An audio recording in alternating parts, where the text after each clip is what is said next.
पुनर्विवाह। आंटी, मुझसे गलती हो ही नहीं सकती। मैंने लव मैरिज की है।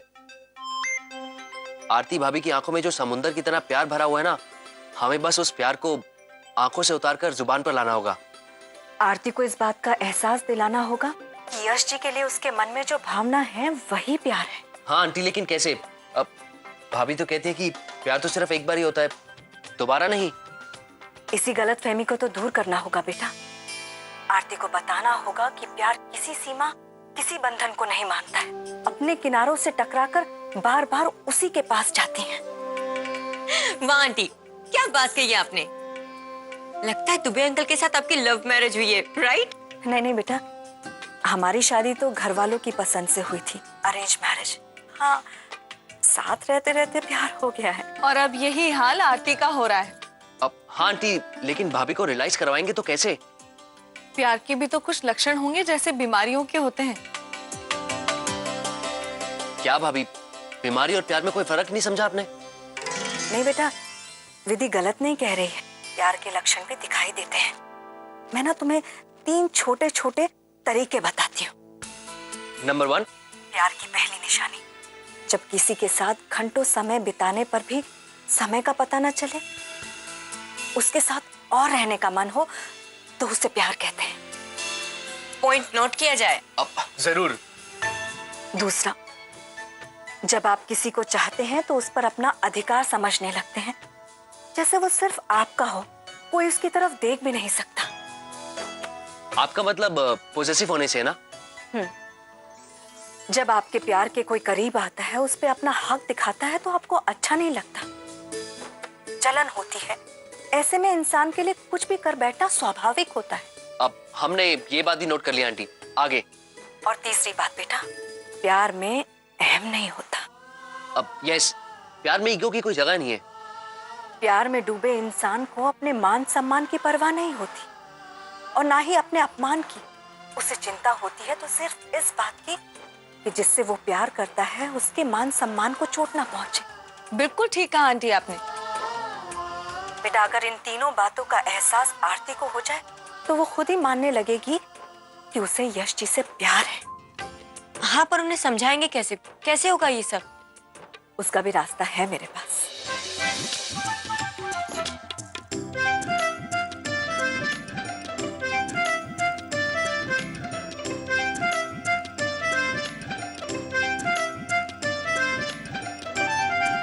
ओके आंटी, हम बिल्कुल वैसा ही करेंगे। और इसी बात से आरती को एहसास होगा कि वो यश भैया को चाहने लगी। तो सबसे पहले प्यार के पहले लक्षण का पता लगाना होगा कि आरती को यश जी के साथ कितना अच्छा लगता है, और इस बात के लिए उन दोनों का साथ रहना बहुत जरूरी है। ओके आंटी, हम बिल्कुल वैसा ही करेंगे जैसा आप कहेंगी। आज से हम, मेरा मतलब भाभी, मैं और परी, आपको लव गुरु बुलाएंगे। जय हो लव गुरु की। ओके आंटी, मैं भी फोन रखता हूँ। अच्छा बेटा। तो मेहरबान साहिबान कदरदान, दिल थाम के बैठिए। रोमियो जूलियट, हीर रांझा और सोनी महिवाल के बाद यश और आरती की अमर प्रेम कहानी जन्म लेने वाली है हमारे इस सुनहरे से आंगन में। ये कहानी लिखी जाएगी इतिहास के पन्नों पे, वो भी सुनहरे अक्षरों के साथ। तो मैं चला इस कहानी के हीरो को उसके हीरोइन से मिलवाने का रास्ता ढूंढने। मिलते हैं एक छोटे से ब्रेक के बाद। Bye bye.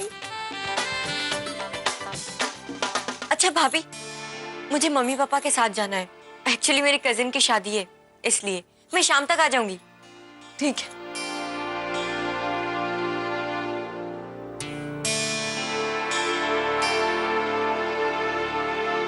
स्मृति, शादी में बारात की एंट्री जहाँ से होगी उसके ठीक 90 डिग्री पे मुझे ऐसा ही शामियाना चाहिए, और उसके ठीक सामने मुझे म्यूजिकल फाउंटेन चाहिए। ओके सर, म्यूजिकल फाउंटेन के आसपास कोई सिटिंग अरेंजमेंट नहीं होगा ना? नहीं, मुझे बिल्कुल नहीं चाहिए। ओके।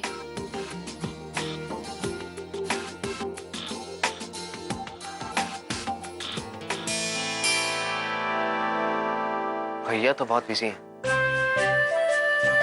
मुझे याद है कि मिनिस्टर साहब की बेटी की शादी का कॉन्ट्रैक्ट मिला है हमें। भैया को तो टाइम मिलने से रहा। छोटे, तुम यहाँ? अच्छा, वो दुबे जी से बात हुई तुम्हारी? लाइट्स वहीं से आने वाली। हाँ भैया, बात हो गई। वो कह रहे हैं कि मिलना बहुत जरूरी है। हाँ? लेकिन उनसे मिलके क्या करूंगा?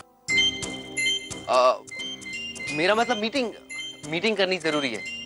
मीटिंग करनी होगी एंड वक्त पर, ऐसा क्यों? भैया आप ये सब छोड़िए ना, मैं सब संभालूंगा। अभी लंच का टाइम है, चलिए लंच कर लेते हैं। नहीं छोटे, बहुत सारा काम बाकी है। बाबूजी भी घर पे नहीं है और कल हमें प्रेजेंटेशन देनी है, वो भी मिनिस्टर के सामने। मतलब 10-15 दिन के लिए तो भैया बिजी हो गए। ऐसे में भाभी के साथ वक्त कैसे बिताएंगे? कैसे होगा आरती भाभी को प्यार का एहसास? छोटे, क्या सोच रहे हो? कुछ नहीं, मैं खाना यहीं ले आता हूँ आपके लिए। और सुनो, वो स्मृति के लिए भी लंच ले आना।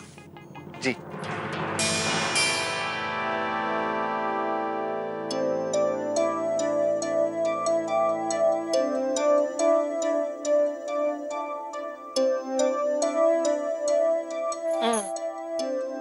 बन गया ना परफेक्ट रेनबो? हाँ, कितना सुंदर है। मम्मा, आपकी ड्राइंग बहुत अच्छी है। Thank you.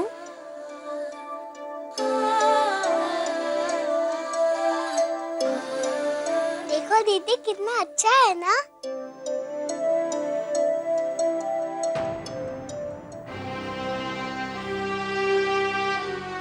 मामा को हमेशा ड्राइंग में फर्स्ट प्राइज मिलता था। बहुत हो गई मम्मा की तारीफ। आप बताइए, आपने क्या बनाया? अच्छा, तो अंश ने अपने आप को ही बना दिया। Very good. लाइए, ऑरेंज वाला स्केच पेन दीजिए।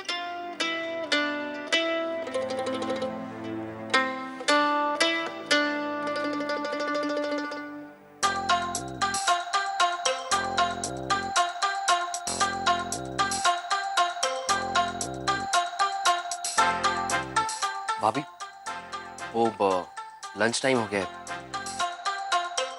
आप भैया का खाना लेके ऑफिस चले जाइए ना। भैया को तो टाइम मिलेगा नहीं आने का। ठीक है प्रतीक भैया, वैसे भी वो बुखार से अभी उठे हैं। ठीक समय पर खाना खाएंगे तो उनके लिए अच्छा होगा। लेकिन मैं तो यहाँ बच्चों की ड्राइंग्स पूरी करने में बिजी हूँ, फिर खाना कैसे? अरे विधि भाभी, एक मिनट यहाँ आइए ना प्लीज। हाँ भाभी, वो मैं बच्चों की ड्राइंग में बिजी हूँ, क्या आप यश जी को ऑफिस में जाकर खाना दे देंगी? Thank you. दिखाओ।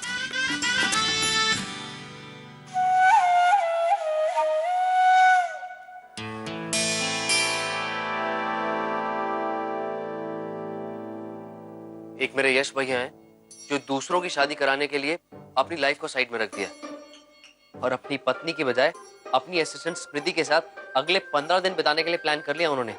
और एक ही मेरी देवरानी है आरती, जिसकी पूरी दुनिया बच्चों में ही सिमट गई। भाभी कुछ तो सोचिए, हम आरती भाभी को कैसे कराएंगे प्यार का एहसास?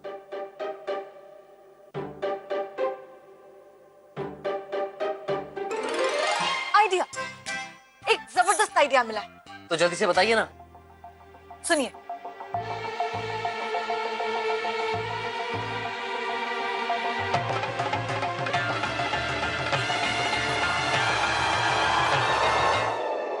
तो कैसा रहा आइडिया?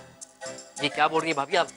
यश भैया को पता चला ना तो मुझे मार पड़ेगी। अरे तो क्या हुआ मेरे प्यारे देव जी, अपने भैया और भाभी की खुशी के लिए थोड़ी सी मार खा लेंगे तो क्या फर्क पड़ेगा? You're right भाभी, अपनी प्यारी प्यारी भाभियों के लिए इस देवर की जान भी हाजिर है। ये हुई ना बात। तो भाभी मैं चला अपने मिशन पे, मुझे आप आशीर्वाद दीजिए। विजयी भाव, आप जल्दी से यश भैया के लिए खाना ले जाइए, मैं अभी आती हूँ। ओके।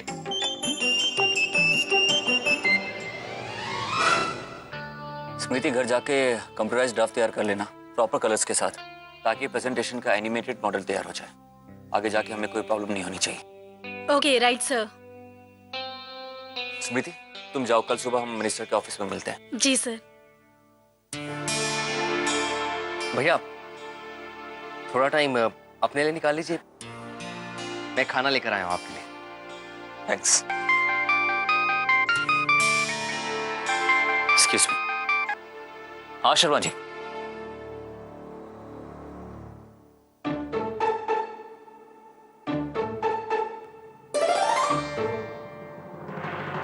हाय स्मृति। हाय। अपने बॉस से काफी इम्प्रेस लगती है तुम। ओ यस, मैं बहुत लकी हूँ जो मुझे ऐसे बॉस मिले। फिर तो तुम ये भी सोचती होगी कि यश भैया जैसा लाइफ पार्टनर हो तो तुम्हारे लिए अच्छा है, राइट? हाँ, आपने तो मेरे मुंह की बात छीन ली। वैसे हमारा एक कजन है मुंबई में, वो यश भैया की बिल्कुल जेरॉक्स कॉपी है। देखने में भी वैसा हैंडसम और एकदम सिंपल, और हेल्प करने में सबसे आगे। मल्टीनेशनल कंपनी में काम करता है, बहुत अच्छी पोस्ट में है वो। अब कोई भी लड़की एक पांव पे शादी करने के लिए तैयार हो जाएगी। और वैसे भी तुम्हारे घर वाले भी यही चाहते हैं ना कि जल्दी से जल्दी तुम्हारी शादी हो जाए और तुम सेटल हो जाओ, राइट? राइट। तो फिर देर किस बात की? मैं एक काम करता हूँ, मैं उससे बात करके तुम्हारी मीटिंग फिक्स करा देता हूँ। कल सुबह की ट्रेन से तुम मुंबई चली जाओ। कल सुबह? नहीं, मैं यश सर का इतना इम्पोर्टेंट प्रोजेक्ट छोड़कर नहीं जाऊंगी। अब देखो, तुम उसकी चिंता मत करो, मैं सब संभाल लूंगा। तुम्हारे आने से पहले भी तो हमारा वेडिंग प्लान का बिजनेस चलता था ना। वैसे सोच लो, ऐसे मौके बार बार नहीं आते। 1-2 दर्जन के प्रपोजल्स तो उसे ऐसे ही आते हैं। अगर उसने लड़की पसंद कर ली तो तुम्हारा चांस गया। मैं चली गई तो यश सर को लास्ट मोमेंट पर कोई नई डिजाइनर नहीं मिली तो? नहीं, मैं सर को डिश नहीं कर सकती, सॉरी। स्मृति देखो, मैं तुम्हें कैसे समझाऊं? मैं ये सब कुछ कर रहा हूँ ना, मैं यश भैया के लिए कर रहा हूँ। मैं चाहता हूँ कि यश भैया और उनकी वाइफ यानी मेरी भाभी वो ज्यादा से ज्यादा टाइम स्पेंड करें। उनकी अभी अभी शादी हुई है ना, अगर अभी टाइम स्पेंड नहीं करेंगे तो क्या बुढ़ापे में करेंगे? ओह, तो ये बात है। पर सर, ये काम भी तो जरूरी है ना, और कोई नई डिजाइनर नहीं मिली तो? तुम उसकी चिंता मत करो, मेरी भाभी है ना, यश भैया की वाइफ, वो सब संभाल लेंगी। बहुत अच्छी डिजाइनर है। देखो, तुम सिचुएशन समझने की कोशिश करो। तुम कोई भी बहाना मार के छुट्टी लेके बाहर चली जाओ। ऐसे में तुम सर को डिच भी नहीं करोगी और मैं भी कामयाब हो जाऊंगा अपने भैया भाभी को नजदीक लाने में। प्लीज, इसी में सबकी भलाई है।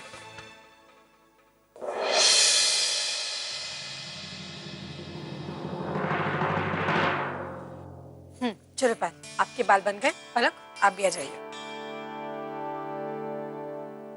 दादी, आप मेरे बाल बनवा दीजिए।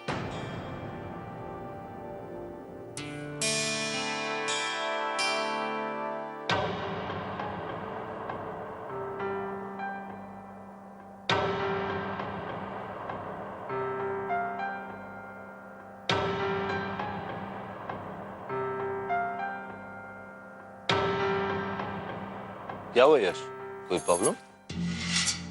हाँ भैया, बहुत बड़ी प्रॉब्लम है। स्मृति हमारी डिजाइनर, उसके घर पे कुछ प्रॉब्लम हो गई है, तो वो 10-15 दिन के लिए छुट्टी पे गई है। 15 दिन की छुट्टी?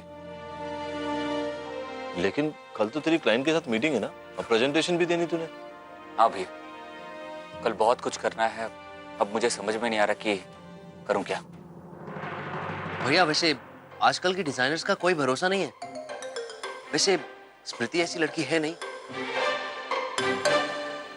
जरूर उसके घर में कोई प्रॉब्लम हो गई होगी।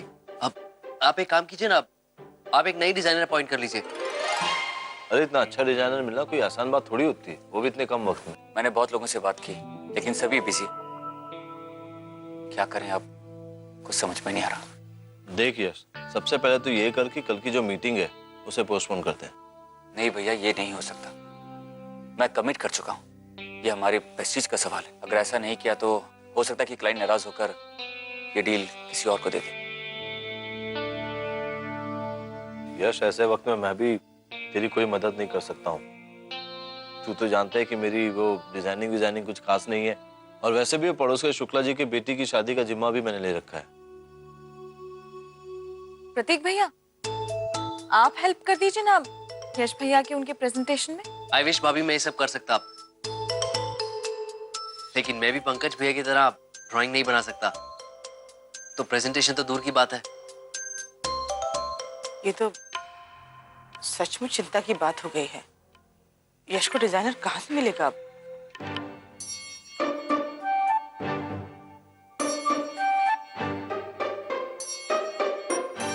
मेरी नजर में एक डिजाइनर है जो आसानी से मिल भी जाएगी। कौन? अपनी आरती।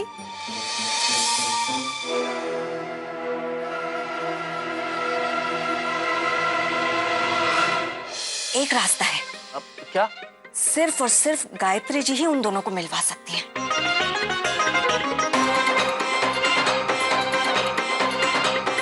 इस तरह का काम तो परिधि के लिए बाएं हाथ का खेल है, मेरे लिए नहीं। कैसे करूंगी आंटी?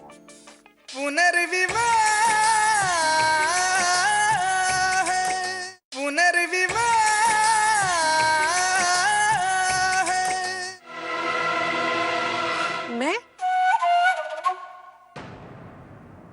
भाभी, मैं कैसे? क्यों? तुमने आर्ट्स में ग्रेजुएशन किया है ना? हाँ, किया तो है, लेकिन लेकिन कुछ नहीं भाभी। आज सुबह आपने बहुत अच्छी ड्राइंग बनाई थी, बहुत अच्छा रेनबो बनाया था, है ना? मम्मा की ड्राइंग बहुत अच्छी है। अब मान भी जाओ आरती।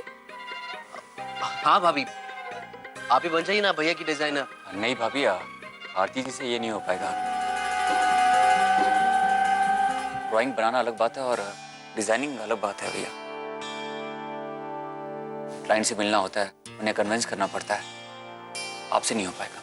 यश भैया, आप हाउसवाइफ्स को अंडर एस्टिमेट कर रहे हैं। अरे एक बार आजमा के तो देखिए, अपने आप को प्रूव करके दिखाएंगे हम। क्यों आरती? विधि भाभी, मुझसे नहीं होगा।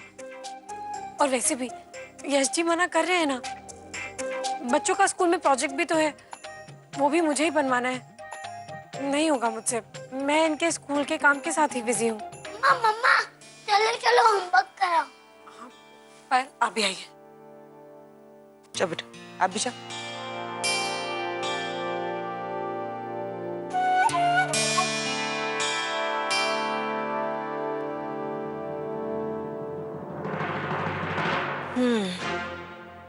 तो तुम्हारी पहली कोशिश पर यश जी और आरती ने पानी फेर दिया। हाँ लव गुरु, अब आप ही बताइए कि हम क्या करें।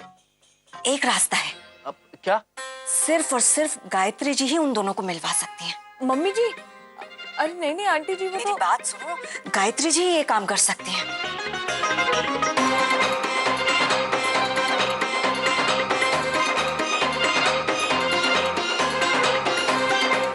समझ गई ना? आंटी जी, इस तरह का काम तो परिधि के लिए बाएं हाथ का खेल है, मेरे लिए नहीं। और परिधि अपने मम्मी पापा के साथ किसी शादी में गई है। ओह, कैसे करूंगी आंटी? कोशिश करती हूँ। ठीक है बेटा, ऑल द बेस्ट।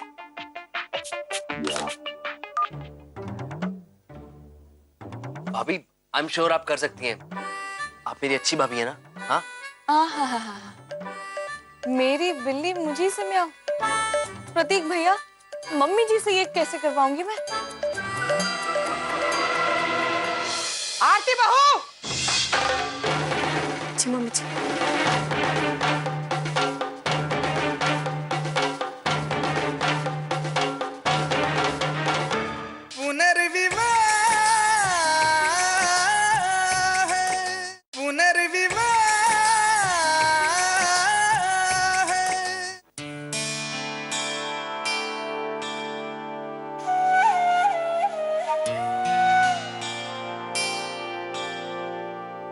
यश भैया कब से काम में लगे हुए, गर्दन तक उठाने की फुर्सत नहीं उन्हें। अगर ऐसे में आरती उनकी थोड़ी सी मदद कर दे तो क्या बिगड़ जाएगा उसका?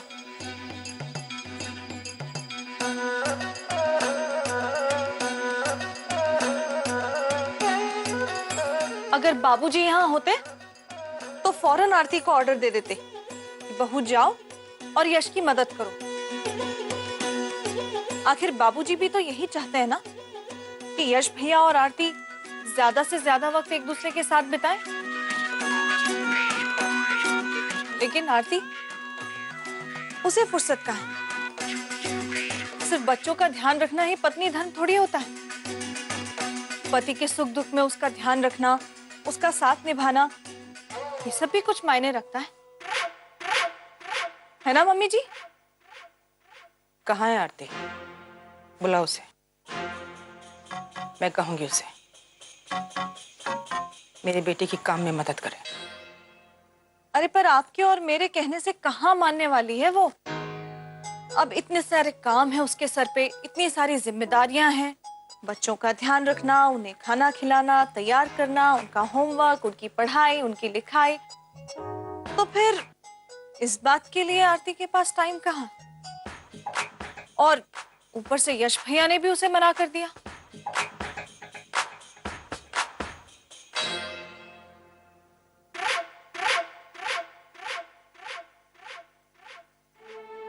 यश की बात छोड़ दो, उसे मैं संभाल लूंगी।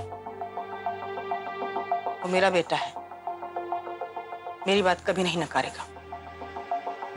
और रहा सवाल आरती का, तो वो भी मना नहीं कर सकते, इतनी हिम्मत नहीं है उसमें। आरती बहू!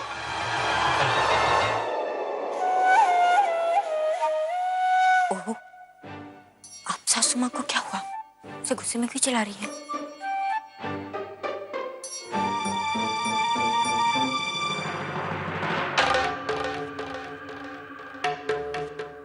जी मम्मी जी।